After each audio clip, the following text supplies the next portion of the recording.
Aerys Targaryen was the last of his name to sit on the Iron Throne. Known far and wide as the Mad King, his was a reign of instability and terror. The Seven Kingdoms are well rid of him and his kind. Oh, he may have appeared to be a capable ruler at first, but that was due in no small part to his counselors, led by the hand of the king, Tywin Lannister. There may have been years of peace and prosperity during Aerys' reign, but it was Tywin who was really running the country as Aerys spiraled further and further into insanity. The dragon spawn were famous for losing their minds. It was the price they paid for centuries of keeping the bloodlines pure. And Aerys more than happily continued the noble sister-fucking tradition of his forefathers. As the years passed, Aerys' behavior became increasingly erratic. He cut himself so often on his Iron Throne, many referred to him as King Scab, though never to his face.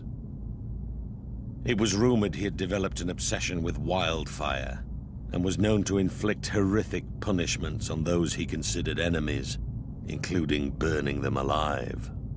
As his paranoia and bloodlust grew, he had a bitter falling out with Lord Tywin, who had served the crown faithfully for 20 years.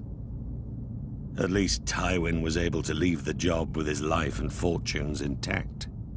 Subsequent hands of King Aerys weren't so fortunate.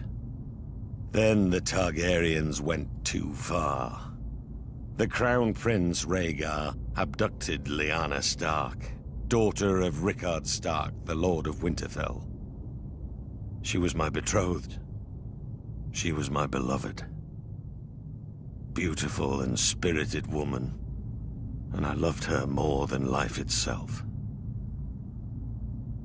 Rhaegar went south with Lyanna, hiding her away in Dorne. What harm he inflicted on the poor girl, the gods only know. Brandon Stark, Lyanna's eldest brother, was outraged.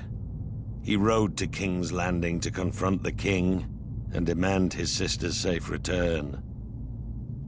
Instead, Aerys had him executed, his father, Rickard Stark, as well. There wasn't much left to discuss after that. Aerys feared their loved ones would seek revenge for what he did. He was right to be afraid. Aerys wasted no time in calling for the heads of Brandon's younger brother, my friend Eddard Stark. And my head too, of course. I'm sorry he didn't come looking for it himself.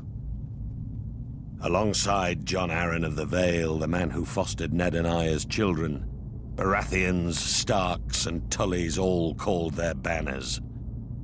Once our rebellion began, the Mad King's days were numbered.